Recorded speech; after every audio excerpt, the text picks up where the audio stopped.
Got a new car in the collection this week. This is a bit special. This is to celebrate the 25th anniversary of the original release of the Fast and Furious movie, which officially makes me feel old. I remember seeing it on opening weekend while I was in college. So this is a little complicated because this is marked as the brand Jada, but it's really not. It's actually Solido, which is a brand I much prefer. And you can tell because it's marked Solido right there. So it's weird. I'm guessing this is a Target exclusive, it seems like. So Target, I think, has a exclusive agreement to be selling this under the Jada brand. Jada actually did make this already a few years ago, but a lot of people have made this diecast, and this is one of the better ones because they got the wheels right. The wheels are racing hearts from memory, and the original Jada release, they were gigantic, fully chrome. This is a polished lip with silver painted spokes, and that is movie accurate.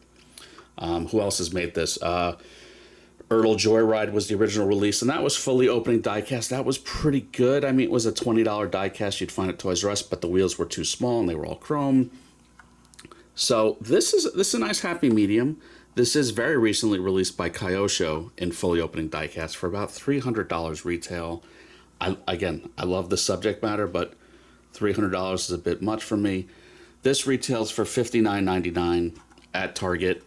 People are already marking it up to $130, and I obviously that's not worth it. I think at $59.99, I'm not really mad at that price because you're paying for the official movie licensing partly. You know, it's not a KK scale where they're showing you this car in a non-licensed box. It's properly licensed. The details are pretty good. You can see the nitrous buttons on the steering wheel, which famously in the movie they said NOS, which drives me nuts.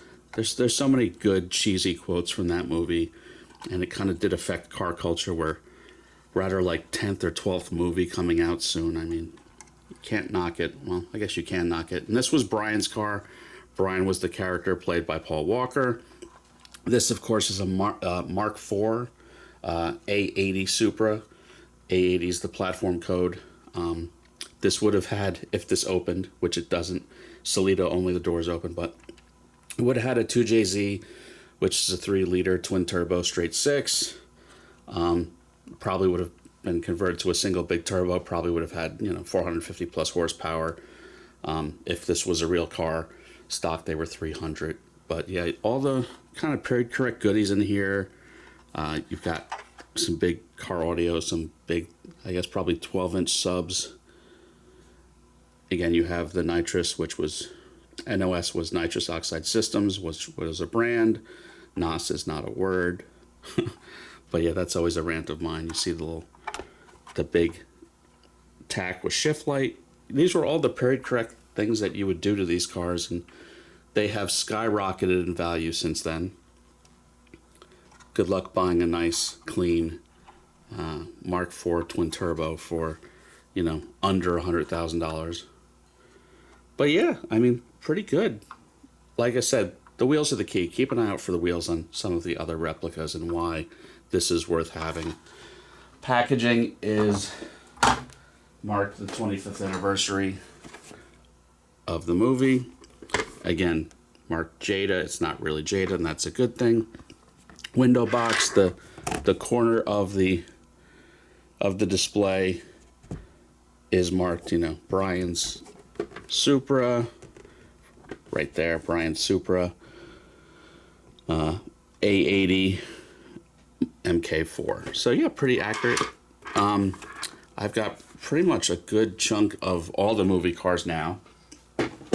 I have the S15 Sylvia, which you'll be seeing, I guess, next week. I am missing the pink S2000 and Dom's black Charger.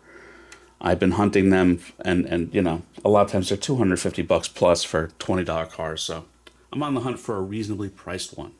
But yeah, that's it for this week. Everyone have a good one. Please like and subscribe.